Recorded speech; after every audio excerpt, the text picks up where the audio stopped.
तो उधर आपको बता दें 13 नवंबर से हरियाणा विधानसभा का शीतकालीन सत्र शुरू हो रहा है और इसी को लेकर विधानसभा सचिवालय तैयारियों में जुटा है। वहीं तमाम विधायक भी सत्र को लेकर तैयारियों में जुटे हुए हैं। वहीं कैथल से कांग्रेस विधायक आदित्य सुरजेवाला ने जनता टीवी से खास बातचीत की। क्या कुछ रहा इस बातचीत में, वो सुनिए।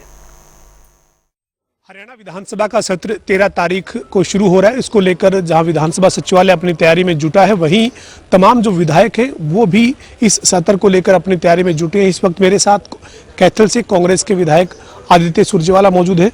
तमाम जो विधायक हैं वो भी किस तरीके से किन किन मुद्दों पर बात रखनी है उसकी तैयारी में जुटे हैं। आप अभी विधानसभा सचिवालय से निकल रहे हैं, क्या तैयारी है आपकी 13 तारीख को जो सत्र शुरू हो रहा है उसको लेकर, और किन किन मुद्दों पर कांग्रेस पार्टी के विधायक के तौर पर आप बात रखेंगे? जो विधानसभा का सबसे पहला सेशन होता है, जैसे ये हमारे विधानसभा का पहला सेशन, इसमें क्वेश्चन आवर होता नहीं। सबसे पहले तो हम राज्यपाल जो हमारे गवर्नर साहब हैं उनके एड्रेस से शुरुआत करेंगे कल।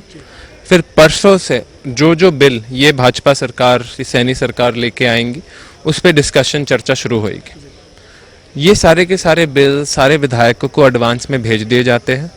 उसके हिसाब से अगर हम कोई अमेंडमेंट प्रपोज करना चाहते हैं, कोई बदलाव चाहते हैं, या किसी एक पॉइंट पे हमारा कोई प्रश्न होता है, हम वो उठा सकते हैं।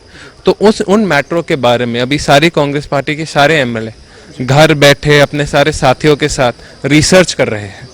पूरा का पूरा बिल ढंग से पढ़ के ये देख रहे हैं कि कहाँ बदलाव की ज़रूरत है, कहाँ हो सकता है ये भाजपा सरकार लोगों के जिंदगी बेहतर बनाने के लिए काम कर रही है, कहाँ अपने साथियों को ज़्यादा अमीर बनाने के लिए काम कर रही है।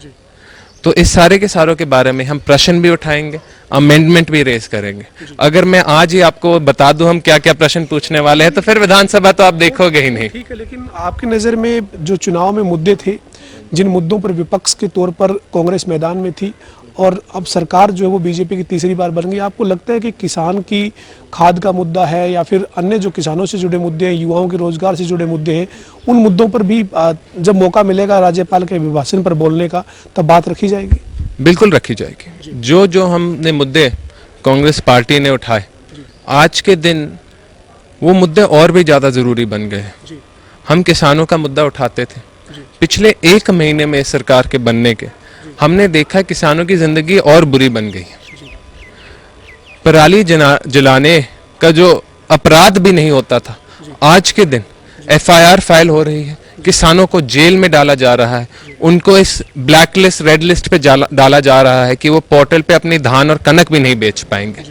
अगर आप 2 साल किसी किसान को धान और कनक ना बेचने दो पोर्टल पे, उसकी किसानी उसी दिन खत्म हो जाएगी, वो तीसरे साल आके नहीं बेच पाएगा कुछ भी। किसानों की स्थिति और बुरी हो जा रही है। कल ही मैं बिखेवाला गया था, हमारा एक किसान साथी ने आत्महत्या कर ली क्योंकि वो इतने महीनों से डीएपी ढूंढने की कोशिश कर रहा था, वो मिल नहीं पाई। उसकी बहुत जवान उम्र थी, 35 ईयर ओल्ड ही था वो, 2 बच्चे हैं उसके। मैं उसके परिवार के पास जाके बैठ के आया।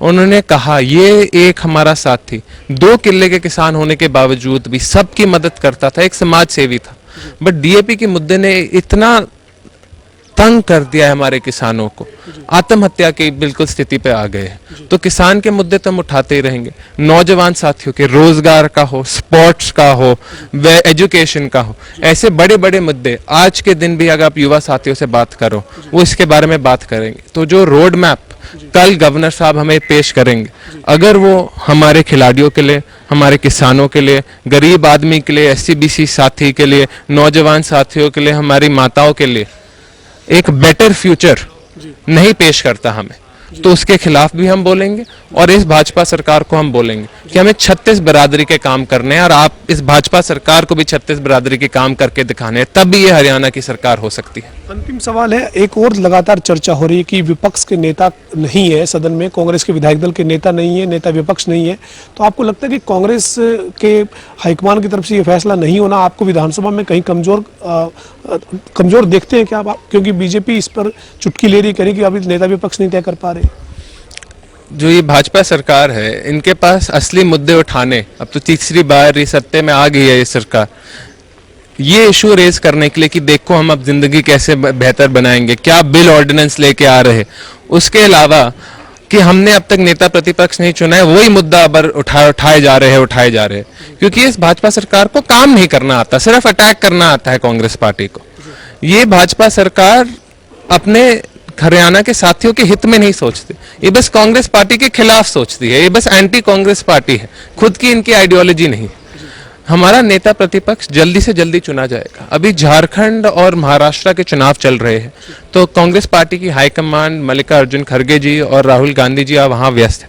जैसे ही वो चुनाव खत्म होएगा, एक बार फिर हमारे एमएलए से, हमारे कांग्रेस पार्टी के बड़े नेताओं से बात करके हम एक नेता प्रतिपक्ष लीडर ऑफ ऑपोजिशन चुनेंगे, जो हर एक विधायक को अपने साथ लेकर चलेगा और हर एक बड़े बुजुर्ग, मातृशक्ति, नौजवान साथी की आवाज, हरियाणा के हर एक साथी की आवाज उठाएगा विधानसभा में।